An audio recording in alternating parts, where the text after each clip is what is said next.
Bonjour, bonjour à tout le monde.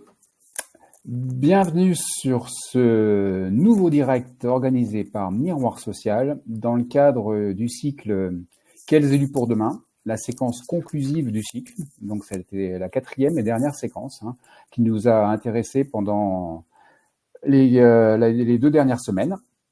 Et bienvenue à tout le monde dans le chat. Je ne sais pas qui était déjà présent ou présente sur les 3 premières séquences, mais en tout cas, ces 3 premières séquences l'ensemble du cycle se chaîne.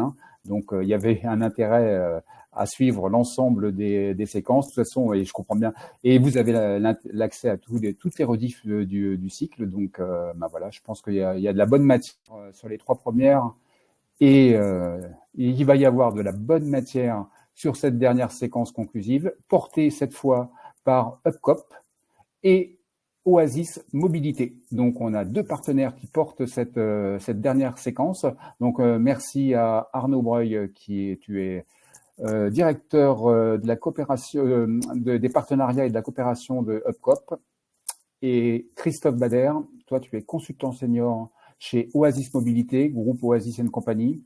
Et Oasis Mobilité, vous accompagnez des salariés et également des élus dans des repositionnements professionnels, dans le cadre de PSE, mais pas que. Voilà, les logiques de repositionnement professionnel. Et vous avez un regard à apporter sur comment se pose la question d'un repositionnement pour un élu.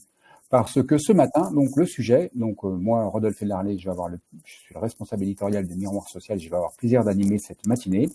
Et merci à nos 3 intervenants. Alors, il nous en manque un, mais qui arrive. Ah, super. Bonjour Patrick. Voilà. Bonjour à tous. Parfait. Patrick, je vais commencer par toi. Donc Patrick, toi, tu fais partie des 3 acteurs terrain, on va dire. Non pas que Christophe et Arnaud ne le sont pas, mais vous êtes en entreprise. Donc Patrick, tu vas étayer, tu vas illustrer l'approche d'un retour à l'emploi permanent d'un ancien permanent syndical. Tout à fait, oui.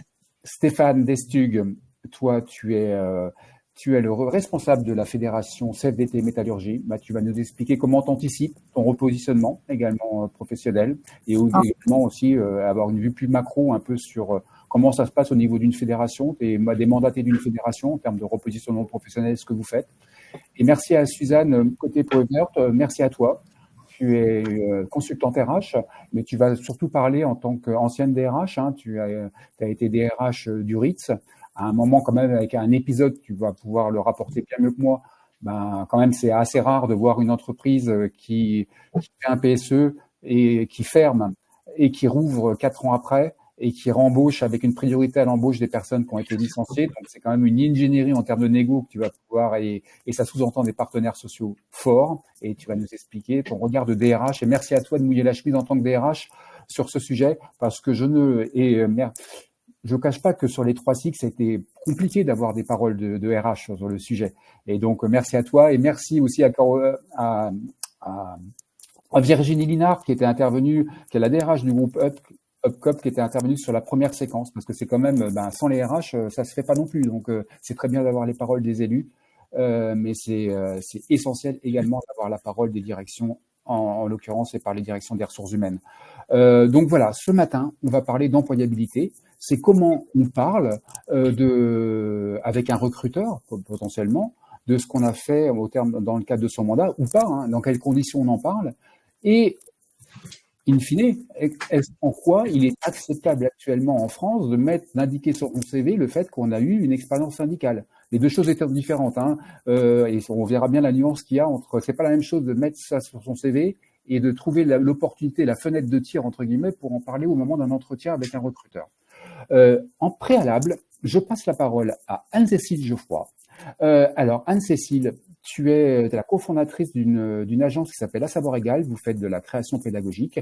Et Miroir Social s'est associé avec À Savoir Égal par rapport à un projet que vous portez, Anne-Cécile et Élodie. C'est votre idée. C'est de présenter un podcast qui s'appelle La Fabrique du Militant. Et à toi la parole. Eh ben merci. Merci beaucoup, Rodolphe. Merci déjà d'avoir accepté de jouer avec nous et de nous suivre de cette aventure du podcast, en fait, parce que ça, c'était vraiment essentiel. Donc oui, donc je suis la créatrice et la cofondatrice, en fait, d'une agence qui s'appelle À Savoir Égal, qui est spécialisée, donc c'est du digital learning, on est spécialisé dans toutes les questions qui ont trait au social, aux ressources humaines, donc on parle travail, on parle emploi, on parle relations sociales, on parle protection sociale avec les clients. Et puis, on a été aussi toutes les deux, en fait, avec Elodie, qui est donc ma complice, deux représentantes du personnel il y a quelques années. Et dans le cadre de notre activité, on a voulu lancer ce podcast qui s'appelle La Fabrique du Militant, qui démarre aujourd'hui. Donc depuis 6 heures ce matin, vous pouvez entendre le premier épisode de ce podcast. Et on a décidé de partir en fait à la rencontre de représentants du personnel parce que on avait envie de valoriser ces acteurs du dialogue social et de les entendre parler de leur mandat, de les entendre de nous raconter comment ils y sont arrivés, de nous entendre de nous raconter quelles compétences ils ont pu acquérir, comme compétences ils ont pu mobiliser aussi dans le cadre de leurs mandats syndicaux. Donc on a été voir plein de gens, on va vous les présenter. Je veux bien que tu repasses juste 2 secondes, Rodolphe, pour que j'explique un petit peu. Donc ce que vous avez vu à l'écran, c'est le site du podcast. Le site du podcast sur lequel vous pouvez retrouver en fait les plateformes où on peut écouter en fait la fabrique du militant. Donc voilà, je ne vais pas les citer, elles sont très visibles. Et puis aussi, vous pouvez, si vous voulez, suivre le podcast directement sur ce site et puis vous abonner. Donc vous aurez tous les mois, parce que c'est une fois par mois, un épisode qui va arriver. Donc là, voilà, si vous avez envie d'écouter et de rencontrer Julie Dequeux, qui est à la CFDT, qui travaille chez BNP Paribas et qui nous raconte son parcours en fait et tout ce qu'elle a pu mobiliser comme compétences, tout ce qu'elle a pu aussi faire comme découverte du mandat. Et je trouve que c'est très stimulant, c'est très positif. Donc ça donne la pêche en fait quand on écoute ces gens-là. Là, je dis ce que Rodolphe enfin un témoignage de Rodolphe parce que vraiment c'est ce qui revenait à chaque fois quand il écoutait les épisodes qu'on montait. Voilà, donc on a un petit peu l'espoir aussi secret de donner envie parce qu'on trouve qu'on montre pas assez la diversité des sujets qu'un militant peut prendre en main. On montre pas assez à quel point ça peut aussi vous enrichir, vous faire grandir, enfin voilà, être très motivant. Donc ça aussi, c'est aussi l'intention qu'il y a derrière ce podcast. Et alors, je voudrais remercier 1000 fois aussi Arnaud Breuil, parce que Upcop nous a bien soutenus pour pouvoir lancer et rendre vraiment concret ce podcast. Et puis, vous le proposez en fait sur les ondes à partir d'aujourd'hui. Donc voilà, n'hésitez pas à vous abonner et puis à nous faire des retours aussi. Vous avez le droit de nous dire ce que vous avez entendu, ce que ça vous voilà, ce qui vous interpelle. Donc ça, vous êtes libre de réagir à tous les propos qui sont tenus, qui sont vraiment sans langue de bois aussi. Je reprends Rodolphe là parce que ça vraiment, c'est super. Les gens, ils nous ont parlé vraiment avec leur cœur, quoi. Donc ils nous disent des choses très cash et c'est vachement bien. Voilà. Merci, super Anne-Cécile. Alors je précise, tu vas être obligé de nous quitter dans quelques temps. Enfin, merci en tout cas de cette intervention. Vous avez la notification avec le lien sortant vers le podcast. Donc n'hésitez pas à y aller et comme le disait Anne-Cécile, à vous abonner et à faire tourner et à réagir, etc. Et effectivement, c'est loin d'être lisse et ça tire vers le haut. C'est ça qui est bien. Ça inspire. C'est vraiment l'idée. Et super boulot à vous et c'est super que Upcop soutiennent cette démarche. Et Arnaud, je ne suis pas plus long, je te passe la parole sur qu'est-ce qui motive Upcop à s'associer à la fabrique du militant au regard de l'historique de Upcop. Mais tu en parleras bien mieux que moi. À toi la parole. Merci Rodolphe. Merci aussi Anne-Cécile pour avoir tendu la perche et tendre le témoin. Peut-être justement rappeler le fait que la position de Upcop sur les questions de dialogue social, et j'en ai conscience, c'est une position qui est un peu originale, pour pas dire extraordinaire, dans le sens où cette entreprise qui est aujourd'hui InScope a été créée par des militants syndicaux et que on a encore aujourd'hui, 60 ans après notre création, cette volonté que de favoriser le dialogue social On a cette ambition évidemment en interne, mais aussi en externe, compte tenu de la nature des activités qui sont déployées par l'entreprise. On a vraiment ce souhait de favoriser, de faire reconnaître la place et le rôle que les acteurs du dialogue social, particulièrement les organisations syndicales, les élus du personnel, jouent dans les entreprises. On est des fervents défenseurs de la démocratie sociale. Et donc, quand l'initiative qui a été prise par Savoir Égal avec Anne-Cécile et Elodie et que Rodolphe nous a présenté, on a tout de suite été très intéressés. On a écouté, donc vous aurez du coup la possibilité de le faire dès à présent. Mais ce qui était à l'époque un pilote, le projet du premier épisode, et on a tout de suite vu en fait que au travers de ce podcast, on était capable de tirer le fil, de faire finalement porter à la connaissance de tous un engagement qui est très fort dans la société. Je voudrais juste raconter une petite histoire, mais qui illustre en fait l'approche qu'on a. On organise, comme on dit en bon français, des Welcome Day chez Up. Donc UpCoop, la coopérative, et donc 3-4 fois par an, on accueille 10, 15, parfois 20 salariés qui viennent d'arriver dans l'entreprise. Et donc on a, c'est assez descendant, mais on a UpCoop et les organisations syndicales. C'est moi qui me charge de cette petite partie là, et je présente un iceberg avec évidemment aucun texte dessus, et je leur dis, pour vous, les organisations syndicales, c'est quoi? Et donc la plupart des jeunes, puisque évidemment les gens qui nous rejoignent sont plutôt des jeunes, ils ont 25-30 ans, ils ont très souvent l'image des organisations syndicales, et donc c'est le mot qui ressort le plus, ça va être grève, manifestation, blocage. Et donc l'objectif, c'est de leur faire découvrir tout ce qui est sous la surface de l'eau, et de leur dire qu'en fait, sans les organisations syndicales, sans les acteurs du dialogue social, il n'y aurait pas de convention collective, il n'y aurait pas de NAO, il n'y aurait pas de droits sociaux, il n'y aurait pas d'avantages sociaux. Et en fait, on décline comme ça progressivement les choses, et on fait découvrir que derrière l'image d'Épinal qu'on a du monde syndical, il y a en fait des dizaines de milliers de femmes et d'hommes qui, au quotidien, dans les entreprises aujourd'hui, font vivre la démocratie sociale. Et c'est aussi l'ambition qu'on porte. Et donc, c'est la raison pour laquelle on a rencontré tout de suite, en tout cas, qu'on a porté un intérêt très très fort à l'initiative d'Anne-Cécile et d'Élodie, en se disant, mais finalement, avec ce petit podcast, on arrive aussi à toucher au travers d'histoires, au pluriel, d'histoires personnelles, d'histoires de parcours, parce qu'un engagement d'élu, un engagement syndical, c'est quelque chose qui n'est pas forcément toujours très très évident, et on estime qu'il est nécessaire de pouvoir le valoriser, notamment dans les parcours professionnels. Donc ça me permet de faire le lien par rapport à notre thématique d'aujourd'hui. Donc ça peut être valoriser l'expérience lors d'un recrutement, mais aussi dans le cadre de l'évolution de sa carrière au sein d'une entreprise. Et on a énormément de compétences, de soft skills, mais pas que, aussi de compétences dures, qui sont nécessaires pour faire un parcours syndical, qui est un parcours d'engagement, mais qui demande aussi un certain nombre de qualités professionnelles, d'organisation, mener une campagne pour une élection dans un CSE, monter une section.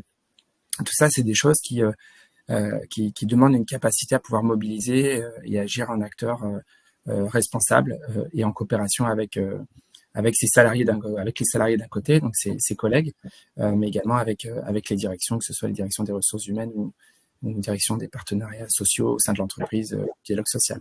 Donc voilà, toutes ces questions-là sont au cœur de nos préoccupations, et donc c'est la raison pour laquelle on est très heureux de pouvoir apporter notre soutien à l'initiative et de pouvoir en témoigner aujourd'hui avec vous. Parfait, merci Arnaud. Alors on aura aussi du live avec les témoignages de Patrick et de Stéphane, deux élus. C'est pas un format podcast, mais ça sera également l'occasion de dans la même logique du podcast de vous entendre. Arnaud, pour rebondir par rapport à ce que tu disais, toi tu diriges donc l'équipe des partenariats de UpCoop, et en quoi qu'on a cadré ensemble, tu me disais, c'est peut-être anachronique, mais pour toi, de recevoir une candidature avec un CV qui indique une expérience syndicale, pour toi, c'est un bonus pour toi. Là, pour toi, tu reçois une candidature comme ça, c'est vraiment en totale adéquation avec ce que tu recherches. Complètement. D'abord, parce que effectivement, c'est une partie importante de la nature de l'activité des personnes qui composent l'équipe, qu'on appelle des chargés de partenariat, et d'interagir et de travailler avec les représentants du personnel, des différents CSE en France et sur tout le territoire national. Donc, il est évident que quelqu'un qui connaît, qui sait ce que c'est que de négocier, qui sait finalement quelle est la réalité et les réalités auxquelles sont confrontés nos interlocuteurs, c'est évidemment un plus indéniable. Et c'est ce que tu sais, puisqu'on est souvent à quelques bureaux d'écart. Mais j'ai le plaisir d'avoir 100% de syndiqués dans mon équipe, de toutes organisations syndicales, de tous horizons. Et c'est aussi ça qui fait la richesse d'une entreprise comme la nôtre, dans notre capacité à pouvoir interagir avec les acteurs du dialogue social, aussi et surtout au regard de notre activité. Il ne faut pas l'oublier, c'est que Upcop, c'est une entreprise qui développe des solutions de paiement, qui présente à la fois côté RH, mais aussi côté CSE, avec un panel soit de solutions de paiement pour les avantages sociaux des salariés, soit ce qu'on appelle les solutions de gestion, que certainement beaucoup d'élus syndicaux connaissent dans les CSE, qui permettent d'aider à la gestion des CSE. Par contre, tu as bien conscience que c'est anachronique. Ah oui, non, c'est évident. Mais on retrouve quand même, il y a quand même un certain nombre d'entreprises, je pense aux grands groupes mutualistes, aux institutions paritaires de prévoyance, où il y a une forme d'analogie dans les postes et les profils, et où effectivement la connaissance des enjeux et du mode de fonctionnement de la démocratie sociale est un plus. Alors, Arnaud, tu me l'expliquais aussi, et je pense que ça peut être vraiment intéressant de t'entendre là-dessus, que tu me l'expliquais, et tu vas mieux après l'illustrer, que un salarié qui rentre dans l'entreprise, qui s'engage dans le militantisme, qui va créer une section, qui va arriver dans le cadre des élections professionnelles à mettre son syndicat en tête, mais en plus va créer de l'adhésion, il va avoir de l'adhésion. C'est pas un syndicat simplement avec des voix, mais c'est un syndicat avec des adhésions derrière. En quoi on est clairement dans il y a des compétences transférables et transversales en termes de capacité de développement. Et en quoi, alors là, il y a un décalage entre la théorie et la réalité, je pense, mais théoriquement, et en théorie dans l'absolu, en quoi il y a vraiment matière à ne pas gâcher des compétences de développement qui ont été développées dans le cadre de l'activité syndicale. C'est ce que je disais en introduction. Je pense qu'une personne qui arrive dans une entreprise avec un besoin de trouver des représentants pour se présenter sur les listes, et qui va soit remonter une section, soit créer une section syndicale pour présenter des listes aux élections du personnel, et qui en plus peut arriver à obtenir des résultats, à devenir la majorité, donc à gérer ensuite le CSE. C'est des compétences indéniables. Ça démontre une capacité d'organisation, ça démontre une capacité à mobiliser autour de soi, ça démontre une capacité à convaincre, une capacité à négocier. Tous ces éléments-là, aujourd'hui, la plupart du temps, ils sont perdus. En tout cas, ils sont cachés. Certainement à cause de la mauvaise image que peuvent avoir encore aujourd'hui, en tout cas l'image faussée que la plupart de nos concitoyens, et notamment les jeunes, ont du syndicalisme. Et donc, c'est à nous aussi de jouer de cette petite partie de la partition pour essayer de convaincre qu'il y a une réalité qui est tout autre.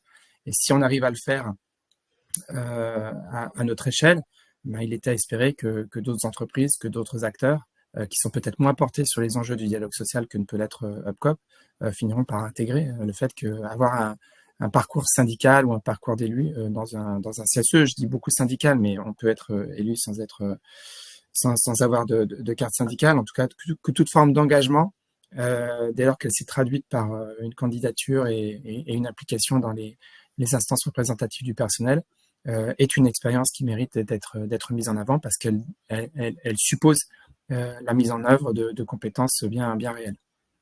Super. Tu parlais de jeunes, là, Valérie qui dit dans le chat un alternant qui prend un poste en CSE, ça commence là aussi, il sait très bien quand ça commence comme ça. Voilà. Merci à toi, Arnaud. N'hésite pas à rebondir quand tu le sens. Je reste là, je vais essayer de rebondir. J'ai vu qu'il y avait quelques questions. Ouais, n'hésite pas. Ma parole à Christophe Bader. Donc, Christophe Bader, toi, tu es donc consultant senior chez Oasis Mobilité, toute la partie accompagnement vers le retour à l'emploi et les transitions professionnelles, des repositionnements professionnels du groupe Oasis & Compagnie.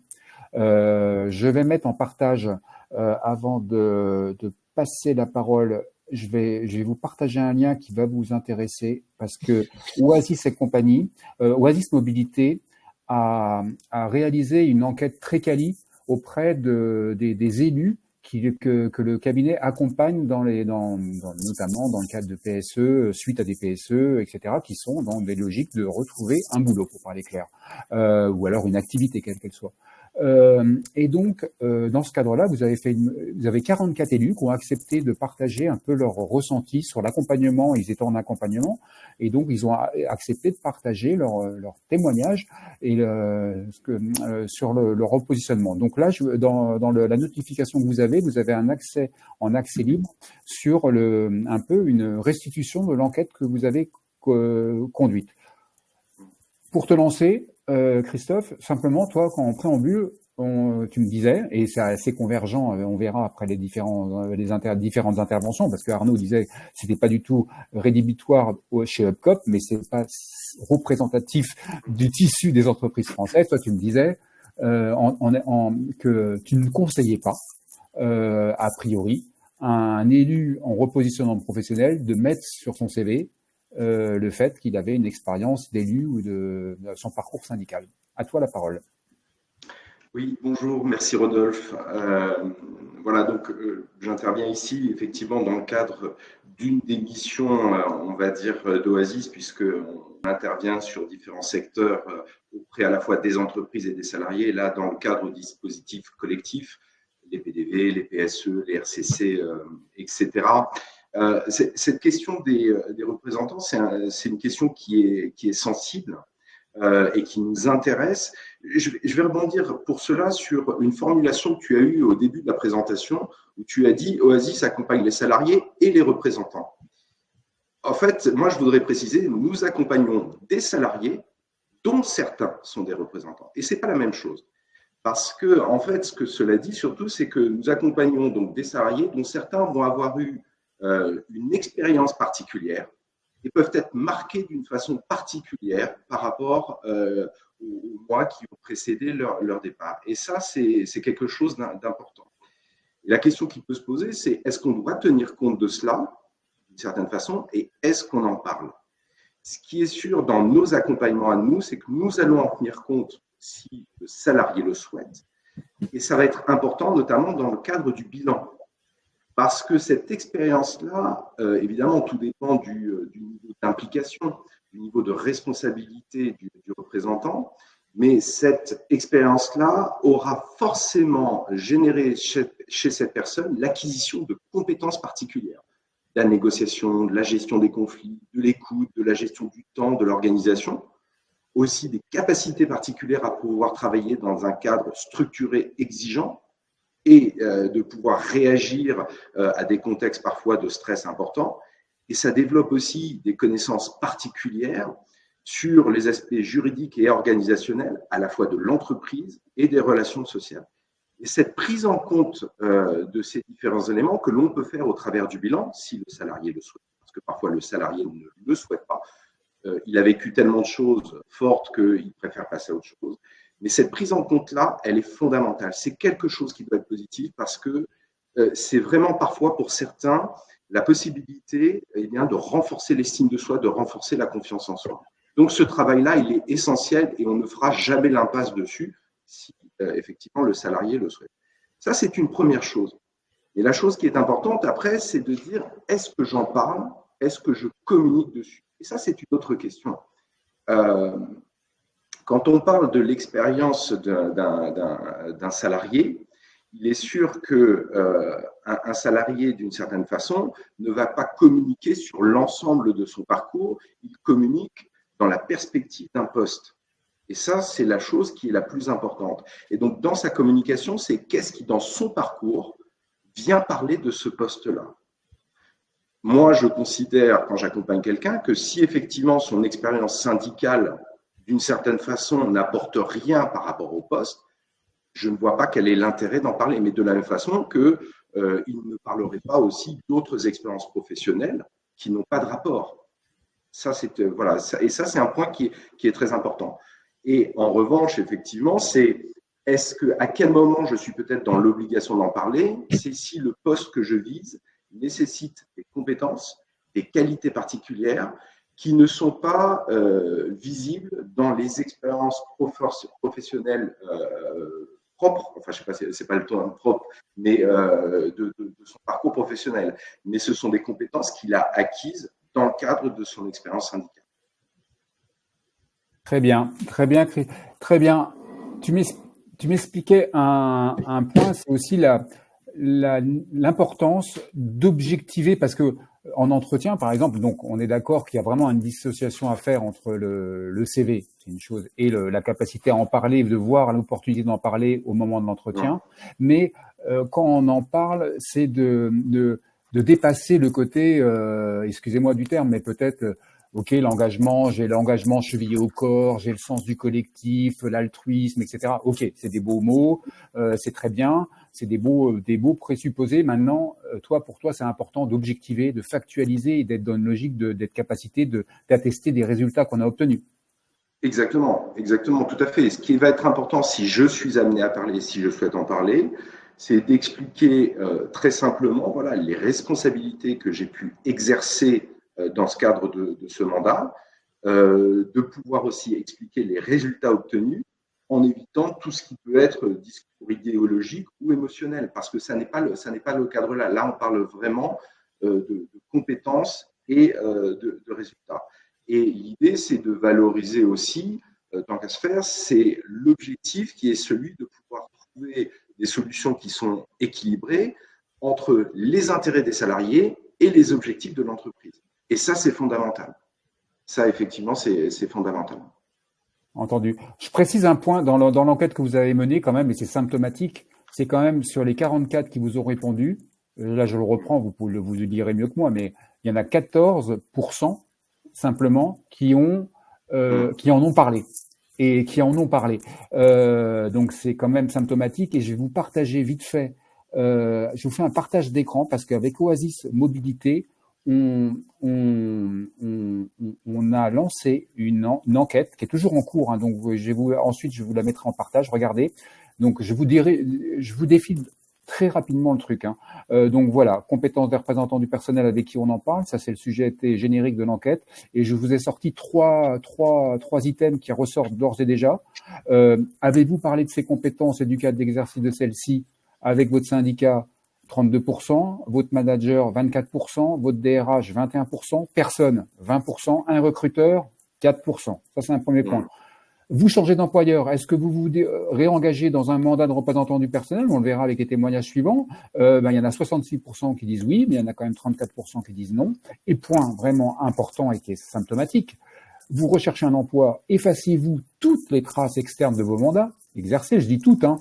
Il y en a quand même 37% qui disent oui, quitte à devenir schizophrène. Hein. Voilà. Et donc, j'arrête le partage et je te laisse embrayer là-dessus peut-être. Oui, c'est vrai. Ces chiffres-là sont éloquents, c'est parlant, et c'est vrai que ça tient à la fois à l'image que le syndicalisme aussi peut avoir en France, donc c'est particulier. Peut-être aussi pour certains, c'est la difficulté à pouvoir parler d'une façon, comme je disais, d'une façon objective de son parcours et de pouvoir s'extraire d'une dimension émotionnelle qui a été inévitable dans le cadre peut-être de discussions, de négociations et de montrer, de pouvoir expliquer simplement et clairement en quoi ces compétences vont être utiles et intéressantes pour le poste. Et parfois, cette incapacité-là fait que les gens préfèrent ne pas en parler. Ça, c'est une chose. Maintenant, effectivement, là où le sujet est sensible, c'est que si je commence à parler de mes compétences de négociation, de gestion des conflits, des résultats que j'ai pu obtenir dans ce cadre-là, etc., ce que je dis aussi, c'est voilà quelles sont mes compétences en tant que syndicaliste. Je peux comprendre que de la part d'un salarié, ce soit difficile peut-être à valoriser en disant mais est-ce que ça ne va pas être pris pour un risque, pour un danger de la part du recruteur? Tout à fait. Un autre point qui apparaissait, Christophe, dans votre enquête, et parce que c'est dans le cadre d'un périmètre de salariés qui est en accompagné par vous. Ce qui ressort, c'est que beaucoup, j'ai plus le chiffre en tête, une majorité pointait le manque de temps, la difficulté d'un élu qui veut se repositionner, de prendre le temps pour se poser prendre le recul justement pour voir ses compétences, comment il va les porter, comment il va être, voilà, prendre du recul, parce que il est bouffé entre guillemets par son mandat qui perdure et les élus, les salariés qui vont le solliciter, son activité. Bref, il n'arrive pas à prendre le recul nécessaire. En quoi c'est vraiment une problématique quand vous accompagnez des élus, des salariés et par accessoirement élus.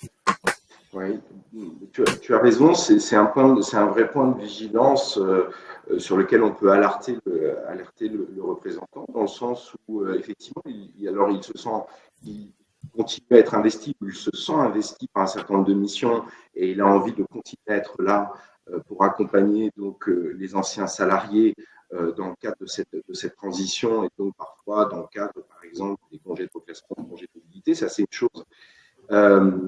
Mais certains vont parfois oublier de s'occuper d'eux, de penser à eux. Parfois, peut-être aussi parce que c'est une façon pour eux aussi de mettre ça de côté, parce qu'ils peuvent avoir des inquiétudes, des peurs, et qu'ils se disent, bon voilà, de temps que je m'occupe des autres, je ne m'occupe pas de moi. Et pourtant, il y a vraiment cette nécessité à un moment donné de dire, très bien, j'ai rempli mon rôle, j'ai rempli mes fonctions, je dois passer à autre chose et je dois m'occuper de moi. Et ça, c'est un point qui est véritablement important.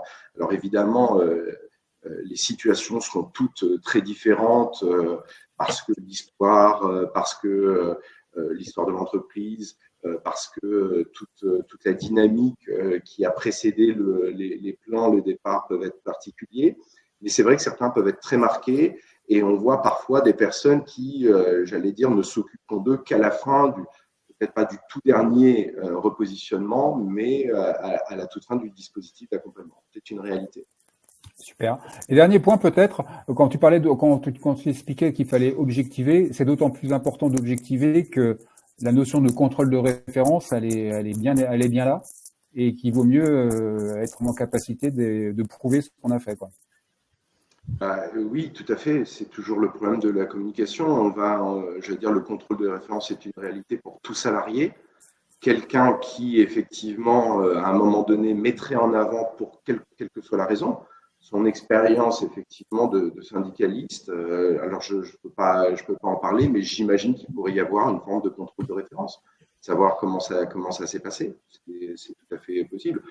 D'où la nécessité, effectivement, c'est quand je dis voilà, c'est mes compétences et voilà quels sont les résultats, comment j'objective effectivement cela, comment je les mesure.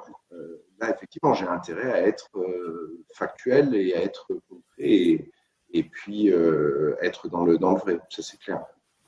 Super. Merci à toi. Écoute, tu rebondis quand tu veux.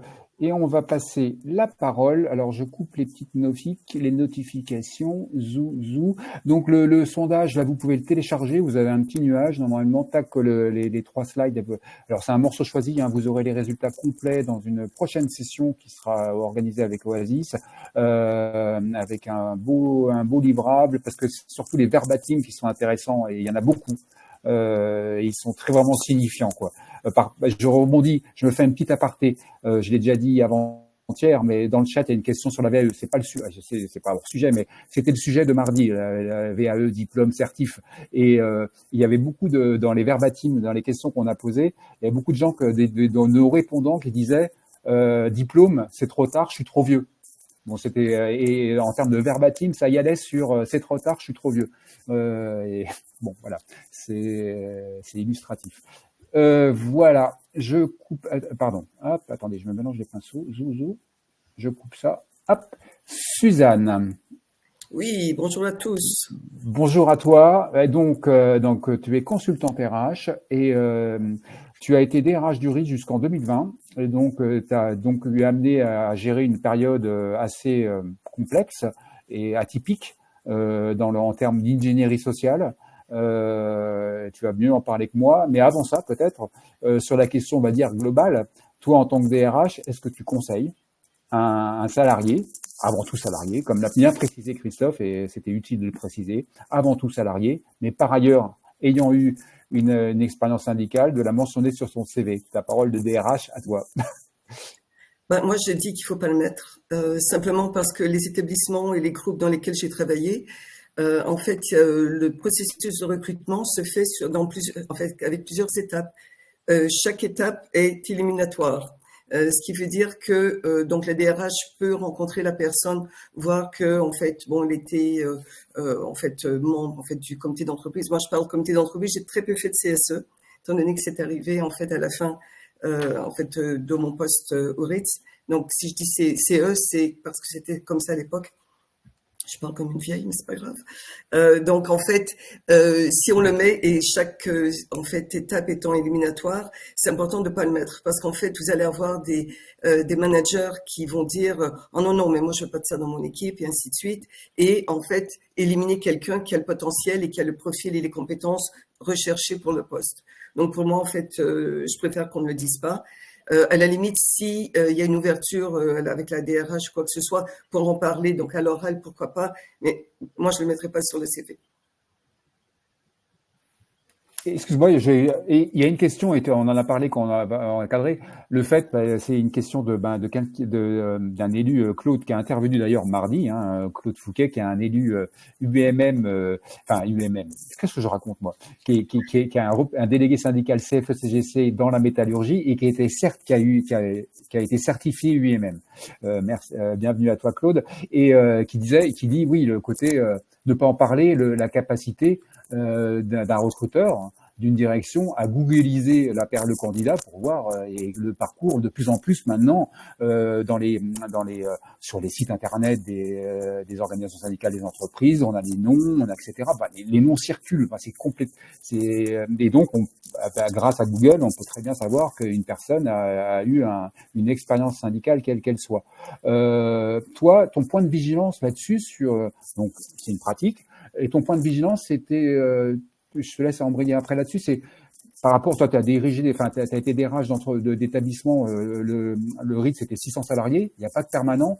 Toi, en tant que DRH, ton point de vigilance, c'était de ne pas avoir des gens qui allaient être à 100%. Toi, tu veux, pour toi, le risque, c'est d'avoir, et là, ça serait un facteur de désorganisation, d'avoir quelqu'un qui rentre dans l'entreprise et qui prend un poste permanent. C'est ça? En fait, il y a deux choses. Quand j'ai travaillé à Disneyland Paris, à un moment donné, on était 16 000 salariés. Ouais. Et avec 16 000 salariés, d'avoir en fait des permanents, des personnes qui étaient quasiment à 100% en fait pour leur mandat, pour moi, c'était vraiment un plus. Parce qu'il y avait des négociations, il y avait beaucoup de choses à mettre en place. Et franchement, c'était un plus d'avoir gérer des professionnels qui pouvaient apporter en fait leur point de vue et ce qu'il faut savoir aussi, moi j'ai toujours travaillé dans un milieu très international et quand vous travaillez avec des Américains ou des Canadiens ou d'autres qui ne connaissent pas en fait le partenariat social, parce que pour moi c'est des partenaires en France, c'est compliqué. Donc d'avoir des gens qui peuvent s'y mettre à 100%, enfin quasiment à 100%, pour moi c'est vraiment un plus. Par contre, quand j'étais au Ritz, on était 600 et quelques. D'avoir quelqu'un qui n'est jamais présent ou qui est présent 10 heures par mois, c'est compliqué. Nous, il fallait en fait, chaque fois avec le budget, il faut en fait justifier chaque poste, de dire pourquoi est-ce qu'on a besoin d'un deuxième poste. Oui, mais un tel, en fait, il a son mandat, donc il n'est pas vraiment présent, donc on a besoin du poste, et ainsi de suite. Donc, ça dépend des structures. En fait, je suis pas contre dans les structures qui sont assez grandes où on peut le faire, et à ce moment-là, c'est un vrai rôle. Et au niveau des négociations, ça fait des négociations de valeur parce que les gens connaissent le sujet et savent comment ça fonctionne. Donc, c'est quand même un plus parce qu'on commence pas à zéro à chaque fois. Mais dans les plus petites structures, même on peut dire 600, c'est quand même en fait pas rien. Oui, c'est en fait 600 avec quelqu'un à plein temps. C'est un poste supplémentaire et chaque poste compte. Ok.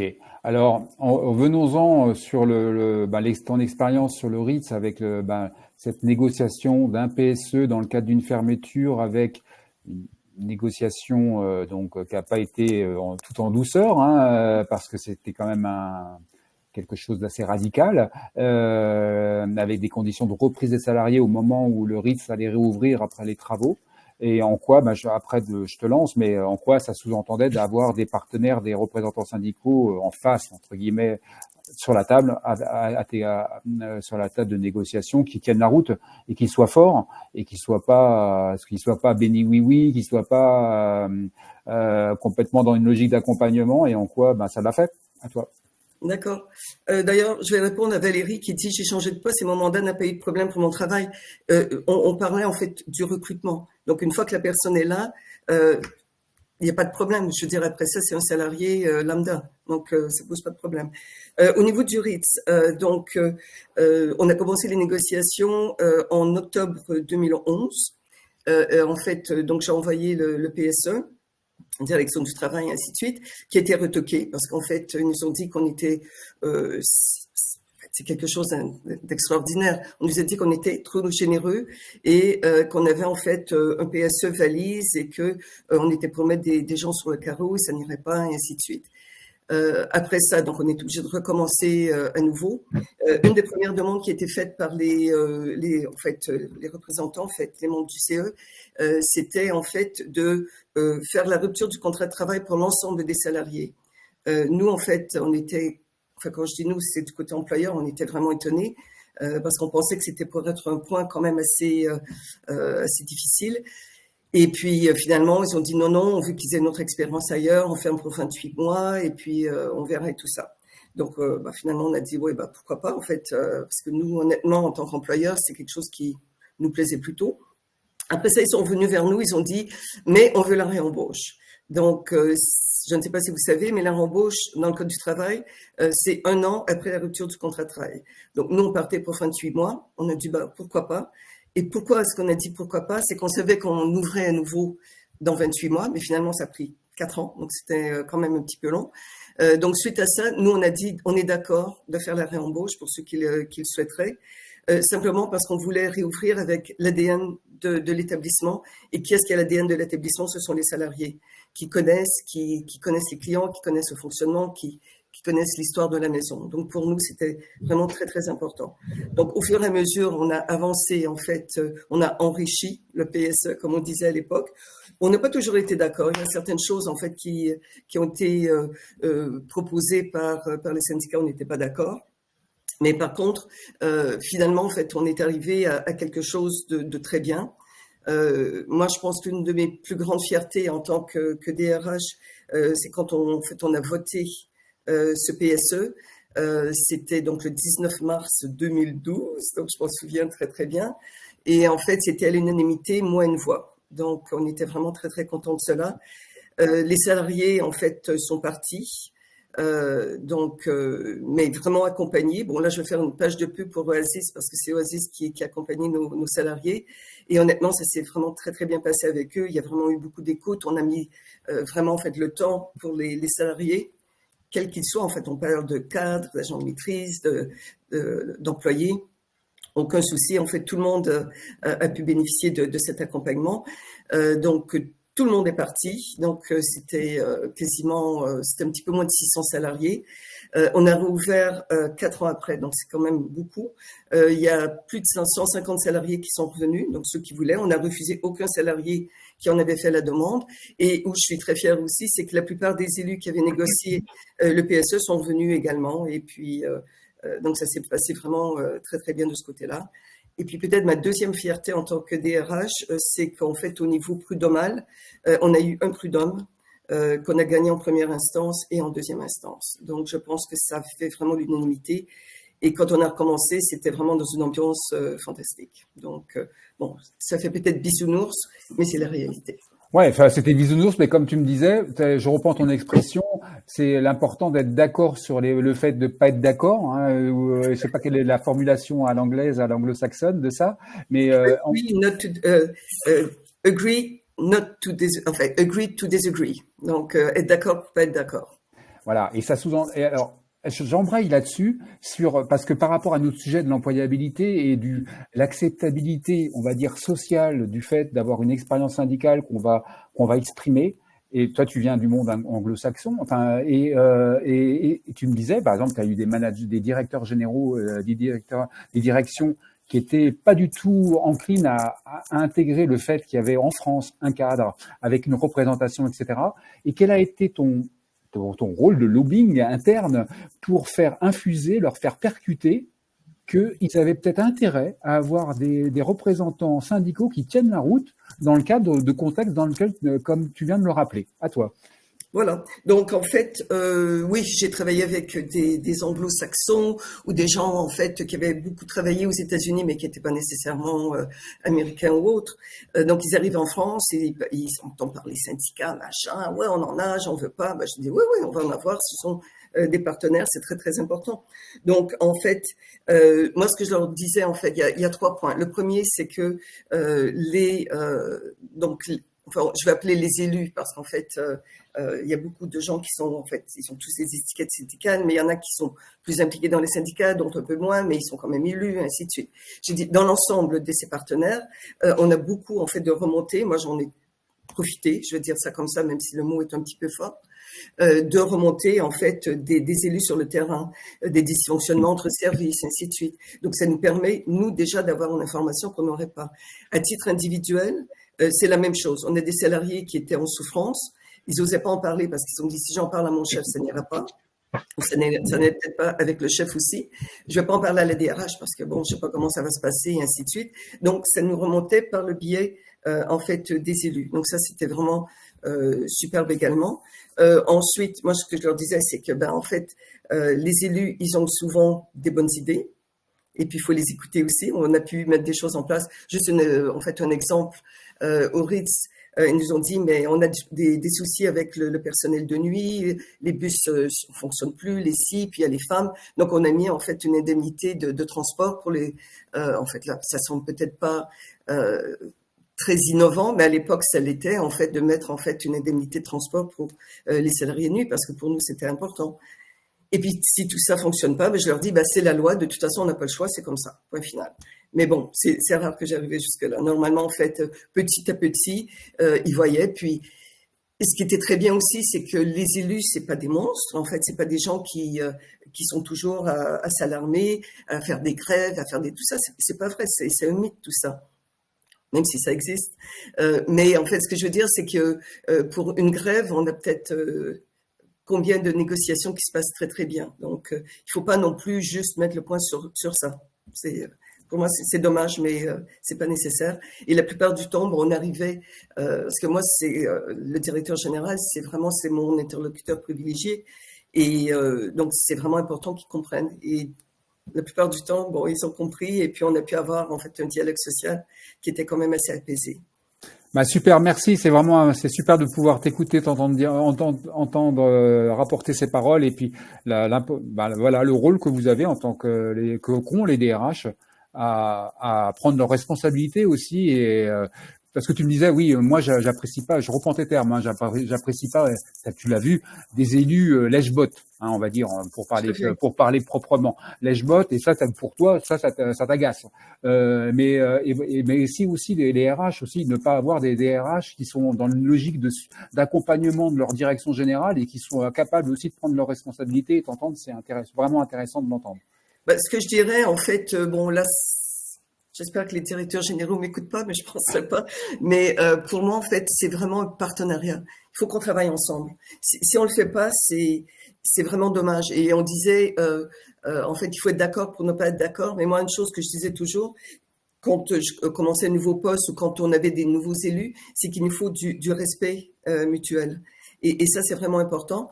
Et ce que j'ai fait aussi à quelques reprises, c'est en fait travailler avec les partenaires. Quelquefois, j'avais des demandes qui venaient où moi, je disais, ce serait bien de mettre ça en place. Puis dire, ouais, c'est chouette. Donc moi, je demandais simplement à mon directeur général, est-ce qu'on peut pas mettre ça en place? Puis il me disait, oh non, arrête, avec ça, c'est pas nécessaire. Donc je demandais 1 fois, 2 fois, 3 fois. Puis finalement, je demandais à mes délégués, j'ai dit, tu peux pas mettre ça en question d'épée, là, parce que sinon, j'y arrive pas. Et puis, il mettait en question d'épée. Puis là, le directeur général, comme ça venait des partenaires, pas de la DRH, il disait, ah, mais très bonne idée, mais pourquoi vous n'y avez pas pensé? Puis je disais, je suis nulle. Mais au moins, le but, c'était d'arriver à ça et on y arrivait comme ça.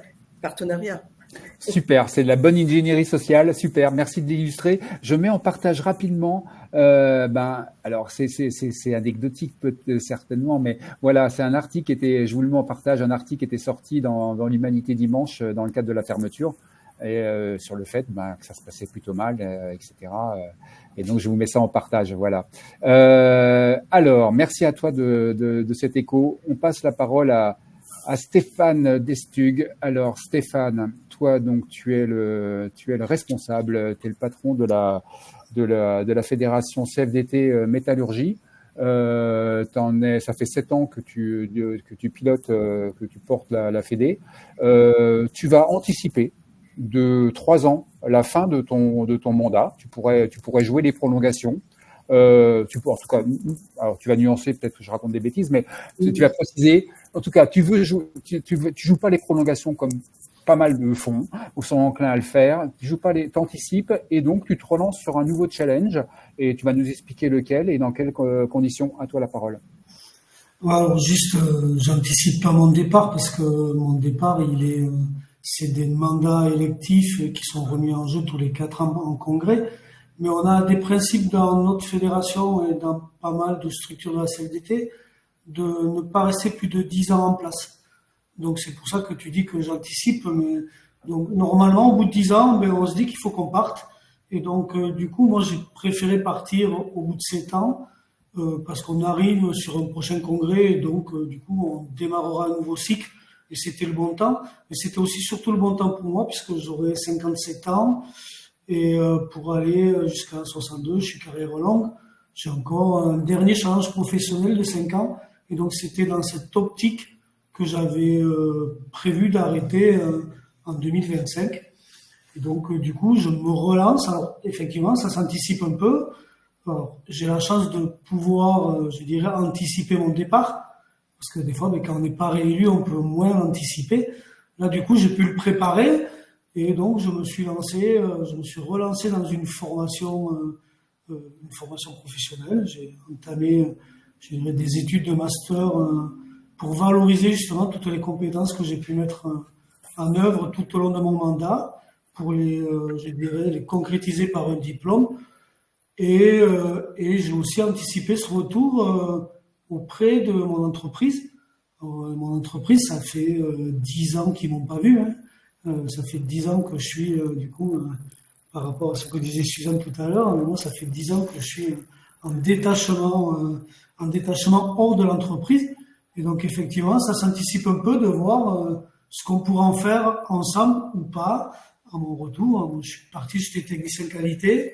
Donc, comme disait Christophe tout à l'heure, dans les mandats, on acquiert plein de compétences. Je pense en avoir acquis quelques-unes, notamment sur de la négociation, du management, plein d'autres choses de la communication. Et donc, je me voyais pas trop revenir technicien qualité en production. Donc, du coup, ça se prépare un peu, ça se discute et c'est ce que j'ai fait. Alors, est-ce que je ferai un peu de retour, peut-être? Alors, tu peux nous expliquer, alors, on reviendra sur le diplôme que tu as passé parce que, mais donc ton projet, on va parler clair et ça peut donner des idées parce que donc on peut dire ton employeur actuellement, t'es détaché de Safran, hein, donc à l'aéronautique, et ton projet, c'est faire du mécénat de compétences. Alors, mécénat de compétences, ça veut dire quoi? Sans rentrer dans les détails, tu dis ce que tu veux sur le projet qui t'anime, mais en tout cas, le mécénat de compétences, ça peut donner des idées. Alors, c'est avant tout dans les grosses boîtes, on va dire, les mécénats de compétences. Mais bon, ça recouvre des possibilités et à toi. Ouais, j'ai imaginé plusieurs retours et effectivement, alors je redire quand même que du coup, comme je l'ai anticipé pas mal, chez Safran, ils ont aussi joué le jeu de rechercher un emploi qui pourrait être dans mes compétences. Mais au final, j'ai eu envie de continuer à militer, mais militer différemment. Et donc, on a effectivement un accord groupe qui propose du mécénat de compétences. Alors, le mécénat de compétences, c'est on est mis à disposition gratuitement d'une association ou d'une fondation pour justement apporter à l'association ou à la fondation pour laquelle on va être mis à disposition les compétences qu'on a pu mettre en œuvre dans le cadre de notre activité professionnelle ou dans mon cas de l'activité syndicale.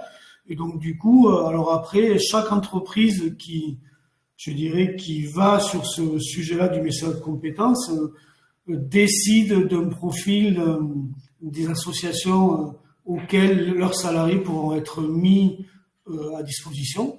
Et donc après, c'est un avenant au contrat de travail c'est une convention qui est passée entre l'association et l'entreprise, et donc qui définit le temps de détachement qui peut être du temps plein, du partiel, et donc qui permet à une association de bénéficier, je dirais, de temps de personnes qui ont des qualifications qui peuvent les aider à se développer, à voir différemment. Donc, pour pouvoir être éligible au mécénat de compétences, il faut que l'association elle soit reconnue d'utilité publique. Donc ça, c'est une condition. L'entreprise, il y a un intérêt par rapport à l'image que ça peut renvoyer d'une entreprise intégrée, on va dire, dans la société. Elle y a un intérêt aussi parce que le salaire du mis à disposition est déduit des impôts de l'entreprise. Donc voilà. L'association, quand on est mis à disposition, elle y a un intérêt, c'est qu'elle y trouve quelqu'un pour l'aider à se développer. Et le salarié, lui aussi, tout l'intérêt d'IA, c'est de mettre à dispo de quelque chose qui lui tient à cœur, les compétences qu'il a pu acquises. Et donc moi, je continuerai à militer. J'ai pas encore tout à fait trouvé mon point de chute, mais voilà, c'est plutôt bien avancé sur, sur des choses qui me tiennent vraiment à cœur. Donc du coup, voilà, et j'apporterai à l'association avec laquelle je vais bosser les compétences que j'ai pu acquérir en faisant de la formation, en développant leur partenariat, voilà, faire jouer aussi le réseau que j'ai pu acquérir tout au long de mon expérience syndicale. Donc voilà un peu mon idée. Super, merci. Alors je fais une petite aparté parce que Arnaud Breuil nous a quittés parce Arnaud et alors vraiment ça illustre aussi ce que l'écosystème riche du groupe de Hubcop. Arnaud est également élu municipal. Et donc là, il avait une contrainte d'élu, à mon avis, avec les conditions météo, et donc il a dû nous quitter. Donc vraiment, on est en direct, et donc voilà. Voilà. Excuse-moi, Stéphane. Alors, tu t'expliquais que t'avais suivi bon, on peut le dire. Hein, t'as suivi le diplôme proposé par Dauphine, hein, par l'université Dauphine, un master. Donc, tu as passé un master 2. Et pour autant, alors en quoi ça peut être un bâton de maréchal entre guillemets, hein, parce que à un moment tu me disais quand on a cadré que tu avais envisagé aussi, c'est le cas de certains nombre d'élus, de prendre un poste, et là pour le coup le diplôme était vraiment nécessaire, de prendre un poste de consultant dans un cabinet d'expertise CSE, comme un certain nombre d'élus font, ou pas, parce que le chemin, la posture du syndicaliste n'est pas celle du consultant, et que parfois il peut y avoir de la casse. C'est pas forcément, ça se prépare aussi. C'est pas la même chose. Hein. Et pourquoi en fait finalement, tu l'as pas senti et tu préfères plutôt, pour toi ça a plus de sens d'être dans une logique d'apporter tes compétences dans un tissu associatif ou. Déjà sur le diplôme, effectivement. Et ça a été dit un peu dans le chat, toute la difficulté, c'est de coucher les compétences qu'on peut mettre en place, qu'on peut développer tout au long de nos mandats. Et moi, alors, est-ce que c'était un bâton de maréchal? Non, parce que c'était vraiment, il me semblait que pour être légitime dans des cabinets de consultants, malgré mon parcours de responsable d'une fédération, il était important que je puisse appuyer les compétences que j'avais développées à un diplôme. Donc du coup, c'est pour ça que je me suis inscrit au Master 2. Alors, j'ai pas encore le diplôme. Je suis en train de passer. Je suis en pleine écriture de mémoire d'ailleurs. Donc, ça fait un peu de boulot, mais c'était important pour moi, donc du coup, de valoriser toutes les compétences que j'avais pu mettre en œuvre et les concrétiser par un diplôme. Ce diplôme, en plus, il est super intéressant. Donc, j'en fais un peu de pub, du coup. C'est Master 2 à Dauphine, négociation et relations sociales. Il a ça d'intéressant, c'est que il mixe dans les élèves, on va dire, dans les apprenants, les RH et les syndicalistes. Donc, on apprend aussi à travailler ensemble, à mieux se connaître, à mieux se comprendre. Et donc, du coup, c'est vraiment 18 mois extraordinaires d'apprentissage, et on apprend à tous les âges. Donc, moi, je suis vraiment ravi d'avoir fait ça. Et au début, je l'ai vraiment fait parce que j'avais effectivement plutôt envie de repartir à fond dans une fin de carrière et donc du coup aller consultant. Puis au final, quelques événements de vie qui ont fait que voilà, je me suis dit non, peut-être que j'ai un peu plus envie de lever le pied et de continuer à être militant plutôt que rentrer dans de l'expertise. Et donc c'est pour ça que j'ai changé un peu le cap, mais j'étais déjà inscrit dans le master. Et donc du coup, je me suis dit que j'allais aller au bout parce que c'est vraiment très intéressant. J'en profite, Stéphane. Est-ce qu'il n'y a pas aussi chez Safran, par exemple, en termes d'évolution professionnelle, là, c'était aussi le diplôme, c'est aussi un passage obligé pour évoluer professionnellement, etc., en termes de classif ou des trucs comme ça, non? Un peu moins depuis la nouvelle convention collective de la métallurgie, mais ouais. Jusqu'alors, effectivement, pour pouvoir prétendre à des postes de cadre chez Safran, il fallait soit faire un passage cadre interne, soit justifier d'un diplôme pas plus simple. Okay. Donc, effectivement, ça a aussi joué, mais aujourd'hui, c'est un peu moins le cas. Et puis, alors, je l'ai pas fait. Je pense que si j'avais obtenu, si je m'étais dirigé vers une carrière de consultant, c'est pas forcément chez Safran que j'aurais poursuivi. Je pense pas que chez Safran, j'avais, je dirais, une place dans les ressources humaines, aux relations sociales ou ailleurs, et ça aurait été compliqué pour moi aussi. Donc, on avait travaillé avec mon entreprise sur des reclassements qui prenaient en compte, je dirais, mes compétences, mais on était plutôt resté dans le domaine de la qualité sur d'autres fonctions qui étaient largement intéressantes. Voilà, mais j'ai préféré donner une autre orientation sur cette fin de carrière. Ok, parfait. J'en profite pour répondre quand même dans les questions à Lala qui posait la question du VAE tout à l'heure. Je disais c'est hors sujet, mais on parle de diplôme, donc c'est pas hors sujet. Mais Lala, je vous invite vraiment si vous n'étiez pas présente mardi dernier, à revoir la rediff du live de mardi dernier qui parle de ça, et notamment la mise en avant des conseillers en évolution professionnelle et l'accompagnement qu'ils peuvent vous proposer justement pour vous orienter sur des VAE. Stéphane, je rebondis là, avec toi sur le fait que au niveau fédéral, là, de façon plus globale, la fédération, vous avez scellé vous êtes donné les moyens de faire accompagner l'ensemble des mandatés de la fédération, c'est à peu près une quarantaine de mandatés, sur le fait qu'ils pouvaient avoir un accompagnement. Le bilan quand même, en gros, c'est 10% qui ont été au bout, qui ont vraiment pris le ticket de A jusqu'à Z pour se faire accompagner, pour se repositionner, pour être au clair sur leurs compétences. Ça t'inspire quoi par rapport au sujet du jour, sur la capacité à développer son employabilité, à être en capacité de rebondir et à pas rester permanent toute sa vie, enfin, et rebondir sur de nouveaux challenges, etc. 10%, à toi. Ouais, 10%, c'est pas assez, mais nous, redire cette règle des 10 ans, des 10 ans de mandat qui, du coup, nous oblige à nous positionner. Et c'est pour ça que nous, à la fédération, on a fait ça pour tous nos, on va dire, les responsables politiques de la fédération. Donc, c'est 45, c'est notre instance fédérale qui accompagne la fédé. Et nous, on invite vraiment tous nos militants à rentrer dans ce parcours, à savoir que quand tu prends le mandat, tu te dis, ok, je vais rester 10 ans, et à déjà réfléchir, dans 10 ans, c'est quoi mon avenir? Est-ce que c'est la retraite? C'est peut-être plus facile. J'en sais rien. Est-ce que j'aurai 45 ans, 55 ans, 60 ans? Il faudra que je me repositionne. Et à ce moment-là, nous on propose à tous donc nos militants qui sont dans ce cas-là d'être accompagnés. Donc on a conventionné avec un cabinet d'accompagnement. Ce premier bilan étant fait, ils vont nous aider à valoriser, à garder les documents que l'on peut produire pour pouvoir valoriser les compétences tout au long on va dire, de notre carrière syndicale.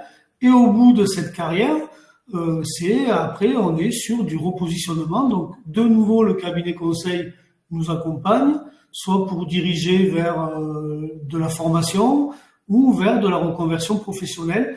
Alors après, effectivement, on n'a pas un taux d'engagement, je dirais, à la hauteur de ce qu'on voudrait, parce qu'il me semble qu'effectivement, c'est compliqué, je dirais, la reconnaissance des compétences Bon, par exemple, j'ai fait un parcours, je suis sorti de l'école avec un bac, 20 ans après, j'ai reconnu mes compétences de qualiticien, mais c'était assez facile parce que coucher les compétences qualité sur un bac plus 2 ou une licence, ça avait du sens par rapport au boulot que je faisais tous les jours.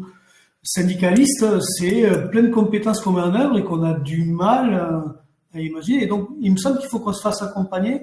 Et après, il faut pas avoir peur, mais de se lancer dans le grand bain. Alors, effectivement, j'ai pu lire que quand on a des mandats, c'est toujours compliqué de se reclasser ou d'évoluer, mais aussi des entreprises qui sont prêtes à vous accueillir, à accepter dans leur rang des syndicalistes. Et bien, tout à l'heure, il nous a quitté Arnaud, mais il disait, chez Up, oui, ça le fait. On a des, on va dire, des instituts de prévoyance, des cabinets conseils qui apprécient nos profils, qui apprécient les compétences, mais il faut aussi que ces compétences, elles puissent être, je dirais, valorisées et bien montrées et bien actées pour qu'elles puissent être reconnues. Et des fois, on a un peu cette difficulté, surtout quand, je dirais, moi, le syndicalisme, c'est encore un gros, je dirais, c'est là où on a le plus d'ascenseur social, peut-être. On peut être sans diplôme et finir responsable d'une grosse structure. Par contre, quand on veut repartir dans la vie active, le fait d'avoir été responsable d'une grosse structure, ça suffit pas encore pour trop de monde. Il faut le diplôme qui va avec. Et donc, des fois, on se heurte parce que quand vous avez un BEP mécanique, que vous avez géré un syndicat, une fédération, que vous avez négocié fortement, ou que vous avez été DSC d'un grand groupe, mais derrière, c'est difficile de dire, ouais, je vois un bac plus 3, un bac plus 5, et j'ai ces compétences-là, embauchez-moi. Et donc, nous, on veut vraiment les faire reconnaître, accompagner nos collègues. Ok, parfait, Stéphane. Tu m'expliquais, ouais, sur les personnes par exemple, oui, des élus qui sont repositionnés dans des CFA, parce que effectivement, c'est atypique, UpCop, mais par exemple dans un CFA, ou alors, tu le disais dans le chat, les compétences en termes de l'expérience, en termes de prévention des risques, santé au travail, il y a des besoins dans les entreprises, quelles qu'elles soient, et là, c'est complètement transversal. C'est des choses qu'on peut vraiment valoriser en tant qu'au regard de son expérience, etc. On va dire, les élus CCT font de très bons techniciens sécurité environnement. Et ils ont des compétences bien développées. On a des collègues qui ont développé, par exemple, des compétences dans la formation professionnelle. Ils peuvent faire je dirais, des RH en formation professionnelle. Nous, dans les collègues qui sont recasés, mais il y en a qui ont repris leurs études. Il y en a un, il a fini assistant social alors qu'il était technicien qualité. Mais ses expériences, je dirais, de syndicaliste lui ont fait porter sur ça. Tu disais, on en a un qui se reconvertit en tant que professeur. Et là, typiquement, toutes les, je dirais, l'expérience et la compétence de formateur syndical, de contact d'animer des équipes, et ça lui a permis de passer vers formateur. On a eu une personne qui s'est reconvertie DRH, qui était, avant ça, elle était vendeur dans un magasin de lunettes. Donc, du coup, voilà, elle a fait reconnaître toutes ses compétences, des diplômes. Alors là, par exemple, là, typiquement, il a fallu qu'elle aille vers la voie diplômante pour pouvoir être reconnue sur les compétences de DRH. Mais oui, on a plein de reconversions plus ou moins réussies. On en a qui ont monté leur entreprise. Mais c'est compliqué, mais il faut vraiment, ce que j'aurais dit, la clé de tout, c'est vraiment l'anticiper, le préparer. Voilà, super. Merci à toi, super témoignage, comme tous les témoignages. Merci à vous de la participation dans le chat. Patrick. Alors, Patrick Michel, donc toi, tu as une expérience, donc tu travailles historiquement chez PSA, maintenant devenu Stellantis, ouais. Donc tu as été pendant 6 ans permanent au titre du fait que tu étais délégué syndical central. Et secrétaire du comité de groupe, ouais. Et secrétaire du comité de groupe. Et donc, tu as repris il y a quelque temps un boulot quasiment 100% opérationnel, on y reviendra. Donc, ta formation initiale, tu es ingénieur de formation. Et tu reviens sur un poste, cette fois, d'homologateur Et donc, comment ça se passe? Est-ce que le retour sur, alors, on va dire, parce que là, pour l'instant, sur le plateau, j'ai pas réussi. C'est très intéressant de vous entendre, hein, Stéphane et toi, mais on n'a pas, on vous propose pas ce matin des témoignages d'élus qui seraient dans une autre boîte. On va dire, mais c'est la compétence, c'est une forme de sécurisation. Je dis pas que c'est pas un challenge, hein, Stéphane, c'est un challenge, etc. Et toi aussi, c'est un challenge en interne de se repositionner après 6 ans de permanent, et tu vas l'illustrer. Mais c'est différent d'entendre quelqu'un qui a dit j'ai une casquette et je suis dans notre boîte, j'ai repris un mandat, enfin, j'ai pas pris un mandat, mais voilà. Ça, on ne l'a pas en magasin, excusez-moi, mais j'ai essayé, et notamment d'avoir des témoignages, parce que j'en connais, d'anciens élus qui sont devenus DRH, et notamment de pas de petites boîtes, mais malheureusement, il y a une forme d'autocensure. On ne le cache pas, mais on ne va pas le mettre non plus en avant, le fait qu'on a eu un historique et on a une expérience de l'ingénierie sociale en tant que DS, et qu'on met maintenant au profit en tant que DRH. Et ça aurait été bien, mais ça permet de montrer qu'il faut arrêter de mettre des gens dans des cas, c'est tellement facile, et qu'il y a des nuances, et qu'on peut bouger, etc., et que c'est beaucoup plus marrant comme ça. Comment tu repositionnes le fait de revenir ingénieur, tu me le disais, et tu vas mieux en parler que moi, c'est pas forcément facile de revenir avec la perte d'autonomie, et je te laisse embrayer. Ouais, c'est clair. Comme effectivement, au quotidien, on voit aucune annonce d'entreprise qui veulent embaucher un syndicaliste spontanément dans leur rang. Quand on fait 6 ans d'activité syndicale à 100% et qu'on revient dans sa propre entreprise, de même, on n'a aucun directeur qui spontanément dit « Tiens, ce gars-là m'intéresse et je voudrais l'embaucher ». Voilà. Donc, c'est ce que j'ai vécu. On a beaucoup parlé de est-ce qu'il faut finalement, quand on fait un entretien d'embauche, alors c'est pas une embauche en tant que telle quand on revient dans sa propre entreprise, mais quand on a un directeur en face de soi et qu'on veut argumenter sur ses compétences sur le poste qu'il propose, qui n'a rien à voir avec le monde syndical, est-ce que spontanément on doit se vanter de son expérience syndicale? Je dirais non, pas forcément. Pas forcément, même si on revient dans sa propre entreprise encore une fois. D'accord ? Néanmoins, il ne faut pas être naïf. Il suffit de se faire googliser quand c'est une recherche d'emploi sur une nouvelle entreprise sur Google, en externe, mais il suffit de se faire googliser aussi dans l'intranet de l'entreprise pour rapidement retrouver des traces de l'expérience syndicale. Vous tapez Patrick Michel chez nous, vous allez vite retrouver mon ancienne activité syndicale. Bon. Donc, il faut se préparer à en parler. Je pense que c'est ça la clé. Christophe en a beaucoup parlé, on a bien parlé tout à l'heure. Moi, je voudrais illustrer ça. Il faut se préparer à en parler et il faut évidemment se préparer à en sortir le meilleur pour argumenter sur la recherche de poste sur laquelle on candidate. Hein. Et c'est avant tout une question de comportement. Il ne faut pas le porter comme un fardeau. Moi, j'ai toujours fait ça. Quand j'ai été syndicaliste à plein temps pendant 6 ans, et moi, je suis syndicaliste depuis 20 ans. D'accord, j'ai toujours argumenté sur le fait que cet investissement syndical à la fin à 100%, eh bien, il a apporté aussi à l'entreprise. J'ai jamais mis en opposition et j'ai jamais laissé personne mettre en opposition, et y compris lorsque j'ai fait mon entretien d'embauche pour revenir à un job 100% professionnel, j'ai jamais laissé mettre en opposition le fait que on l'entend assez souvent quand on discute avec des managers d'une grosse boîte et quand on va des fois aider des délégués de son propre syndicat.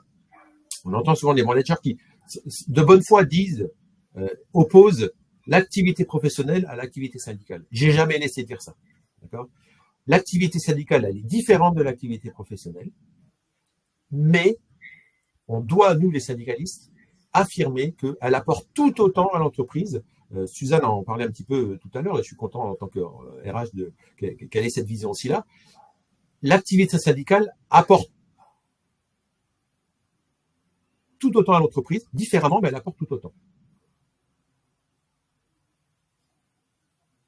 Excuse-moi, on a des problèmes de son.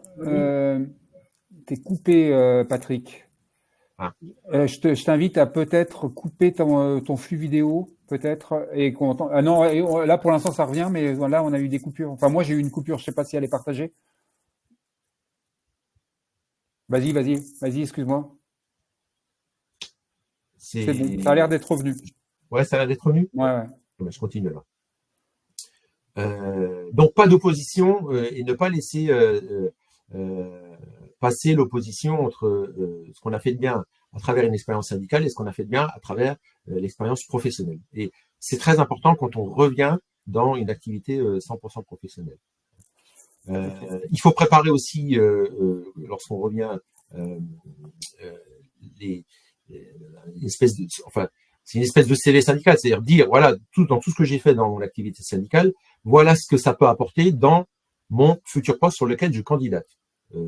Alors, on a parlé de beaucoup de choses, hein, je ne vais pas faire de la paraphrase, mais oui, bien sûr, si on a fait de la médiation, on est peut-être spontanément assez compétent, peut-être pour faire du RH. Si on a fait de la gestion de conflits et de la médiation, peut-être qu'on est assez, et puis qu'on a géré des équipes syndicales, peut-être que c'est important aussi pour candidater sur un poste de manager.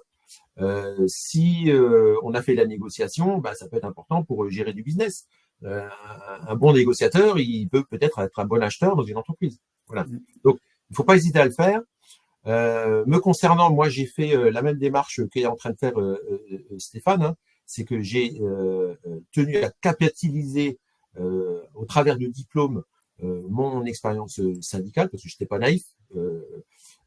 Je savais que ce serait forcément utile. Et aujourd'hui, donc, j'ai fait une VAES en 2011 et aujourd'hui, je suis titulaire d'un master que j'ai fait à Sciences Po, dans à peu près la même formation qui est à Dauphine, dont j'avais entendu parler à l'époque où j'avais candidaté sur Sciences Po. Et bien aujourd'hui, ça me sert à affirmer que les 20 ans de syndicalisme et les 6 ans de syndicalisme à 100% n'ont pas été faits en vain, qu'ils m'ont apporté des compétences et ça me sert à les porter haut et les affirmer hautes vis-à-vis de mon employeur. Alors lui, mon employeur, il a suivi tout ça, donc j'ai pas de souci vis-à-vis de lui, mais vis-à-vis de mes chefs directs aujourd'hui dans mon job 100% professionnel. Ouais. C'est quelque chose d'important. Alors, ça me sert pas au quotidien parce que je suis dans un job technique, mais c'est aussi on a un cœur aussi quand on est syndicaliste, hein, comme tout le monde. Hein. C'est aussi pour moi une espèce de considération que je me permets de garder vis-à-vis de mon expérience syndicale. Hein. C'est avant tout pour soi. Christophe disait tout à l'heure, les syndicalistes qui vont quitter leur activité ne pensent pas trop à eux. Moi, je suis content d'avoir pensé à moi en faisant ces diplômes, parce qu'aujourd'hui, je peux fièrement dire oui, j'ai été syndicaliste, ok, et j'ai acquis des compétences et je sais le prouver. J'ai un diplôme, voilà, même si ça ne sert pas au quotidien. C'est une satisfaction personnelle pour moi qui est assez importante. Entendu. Alors, très bien. Et alors rapidement, parce que le temps tourne et je voudrais quand même que tu puisses en parler quand même. J'ai dit que tu étais quasiment à 100% opérationnel parce que tu as quand même gardé quand même un pied dans la raquette avec dans la raquette, je sais pas ce que ça veut dire d'ailleurs. Tu as gardé un poste de représentant de proximité avec 10 heures de délégation par mois. Absolument. Pourquoi? Alors rapidement, parce que on pourrait y aller très longuement là-dessus, mais je l'ai pas repris tout de suite parce que j'ai vraiment fait le switch dans ma tête et ça m'a pris 2 ou 3 ans à vraiment bien m'établir dans mon cœur et dans ma tête dans un job à 100% professionnel. Hein. Je préviens Stéphane de ça. C'est que ça va pas se faire tout de suite, même si on a un joli diplôme. Hein. Il y a un travail psychologique et un travail dans le cœur à faire. Après, on se change peu, surtout à mon grand âge. On a été 20 ans syndicaliste, je crois qu'on le sera pour toujours finalement. Hein. Oui, on a de nouveau un petit peu envie d'aller aider les collègues, on a un petit peu envie de revendiquer, on a un petit peu envie de parler un peu plus fort que les autres. Voilà. Et ça, ça m'a amené à un mandat de représentant de proximité que j'adore, parce qu'il y a 20 ans, j'ai commencé le syndicalisme comme tout le monde par un mandat de terrain. Je reviens à un mandat de terrain et j'adore. Et j'adore, voilà. Donc, ça a été aussi pour moi important de pouvoir continuer à faire ce que ma nature m'a amené à faire il y a 20 ans. C'est aussi, pour rappeler un chat, un moyen aussi pour moi de me protéger. Alors, je parle de la simple protection qu'on veut avoir quand on prend une carte syndicale, c'est ce que j'ai fait il y a 20 ans, d'accord ? aujourd'hui, je pense de nouveau à ça en reprenant une carte syndicale et je pense aussi à ça en reprenant un mandat de représentant de proximité. Très honnêtement, au sein de Stellantis, j'ai pas eu besoin d'être protégé plus que ça. Personne m'a attendu au point du bois à mon retour à une activité 100% professionnelle. Voilà. Donc, c'est pour ça que je me suis engagé dans un mandat de représentant de proximité que j'adore exercer au quotidien. Bah, merci pour ton témoignage, Patrick. Merci beaucoup. Et sans langue de bois, parfait, c'est nickel et très bien. Merci. Alors, merci pour tous vos témoignages. Alors, Arnaud nous a quittés. Anne-Cécile nous a quittés depuis un certain temps, mais ça, je l'avais annoncé. Eh ben, écoutez, il nous reste 10 bonnes minutes. Hein. Moi, je vous propose… vas-y, Christophe. Ouais. Oui, je voulais réagir à une chose par rapport à ce qu'ont pu dire chacun, Stéphane et Patrick, et ce qui illustre bien ce que je disais tout à l'heure, c'est est-ce que l'on doit parler de son expérience? C'est oui, si c'est nécessaire par rapport au poste. Et la question de la valorisation de cette expertise, effectivement, ça va passer par une VAE, mais le problème, nous sommes en France. Et qu'effectivement, à poste donné, très souvent, on va attendre un diplôme donné. Et donc, cette nécessité de passer par la VAE, alors on peut trouver ça regrettable, mais c'est comme ça. D'où la nécessité, effectivement, alors de passer par une VAE spécifique pour pouvoir ensuite viser à… Et c'est dans ce sens-là où on doit en parler, effectivement. Sinon, c'est pas, il n'y a pas d'obligation, ça peut peut-être même être un risque. Voilà. Je voulais juste réagir là-dessus.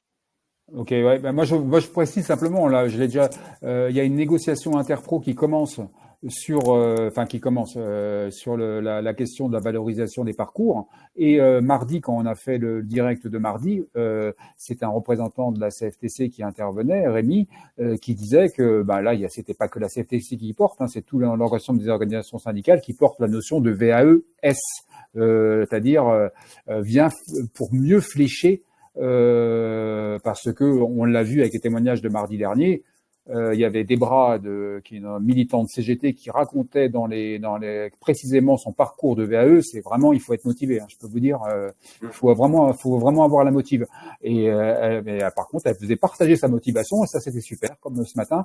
Mais par contre, il y a matière peut-être à mieux flécher les choses, à mieux accompagner les élus qui sont dans cette je sais pas malheureusement ou pas, mais effectivement, ce prisme du diplôme en France.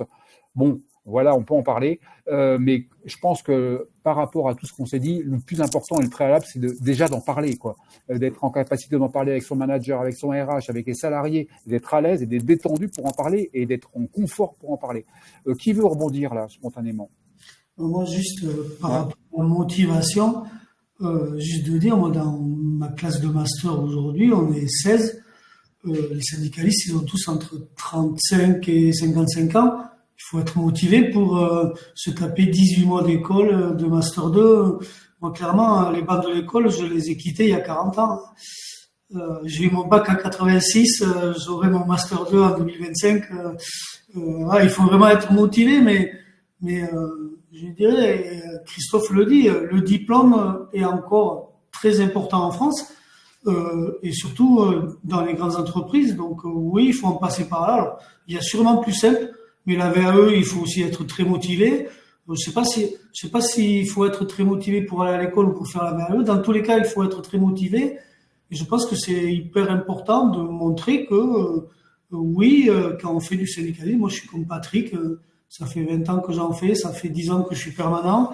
Et oui, c'est des compétences. Je suis pas le même qu'avant de commencer là. J'étais timide et aujourd'hui, je suis capable de parler devant plein de gens. Je suis capable de négocier. Je suis capable de faire valoir, je dirais, ma conviction. Et oui, j'ai appris plein de choses. J'ai développé plein de compétences. Et il faut pas avoir peur d'aller les valoriser. Alors oui, c'est du boulot, c'est de l'engagement. On y passe des week-ends, on y passe des nuits. Il faut mettre entre parenthèses un peu la famille. Mais derrière, on fait valoir qu'on a acquis plein de compétences. Et quand je vais me pointer devant un employeur quel qu'il soit, je dis ben ouais, j'ai un master 2 et je vaux un master 2, voire un peu plus. Parfait. Suzanne, si tu veux y aller, n'hésite pas par rapport à ce que tu as pu entendre. Ton micro. Voilà. Oui, en fait, je suis pas très experte tout ce qui est VAE, reconversion et tout ça, mais c'est sûr qu'en fait, il y a des compétences qui sont acquises avec des mandats syndicaux et il y a de quoi les mettre en valeur aussi. Donc, je pense que ça peut être. Je rebondis sur ce que je disais au début à Disney. C'est sûr qu'en fait, avec tout ce qui devait être négocié à l'époque, parce qu'on commence avec une page blanche, c'était bien d'avoir des gens déjà qui connaissaient les sujets et qui pouvaient en fait les mener des négociations de façon tout à fait en fait correcte des deux côtés. Donc ça, c'est important.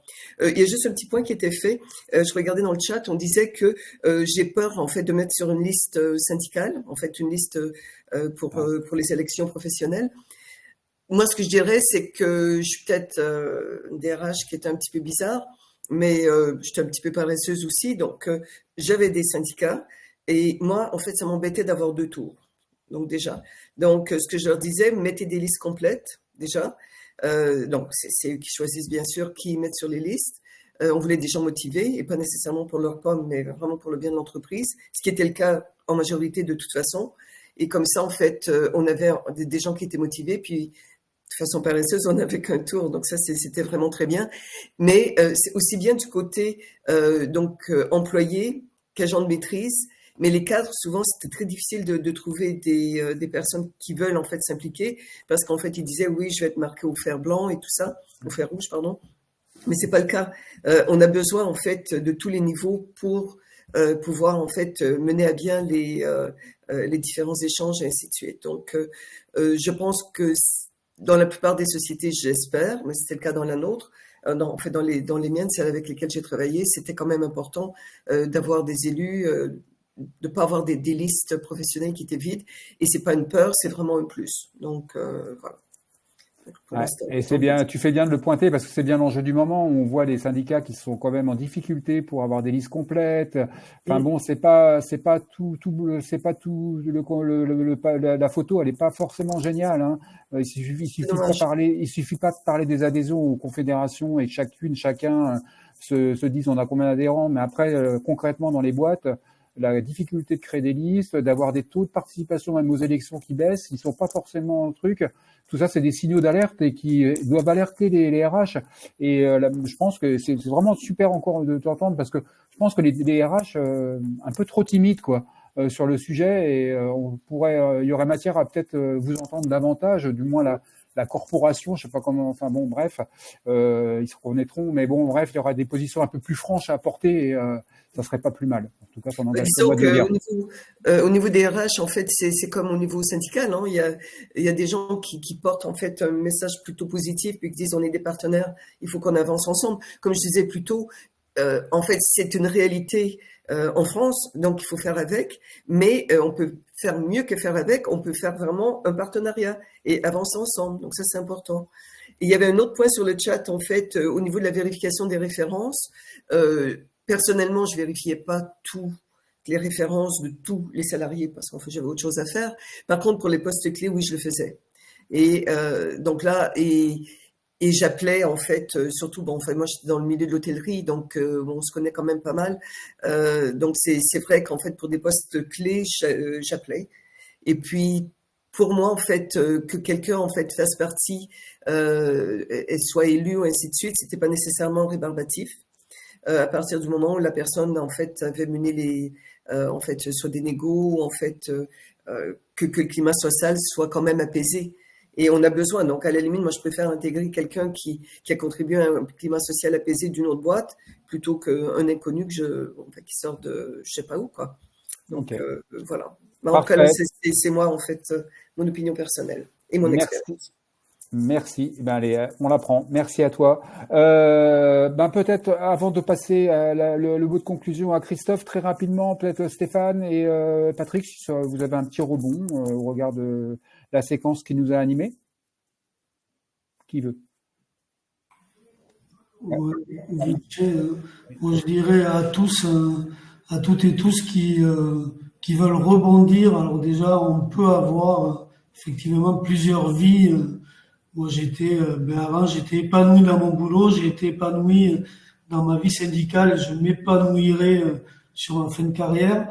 Le maître mot, c'est vraiment anticiper et dès qu'on rentre dans le mandat, se dire, allez, pour combien de temps je donne du temps aux autres et comment j'en sors et qu'est-ce que j'ai envie de faire. Alors, peut-être pas qu'est-ce que j'ai envie de faire à la sortie, mais quand c'est que j'en sors et qu'est-ce qui me restera à faire et comment je prépare ma sortie.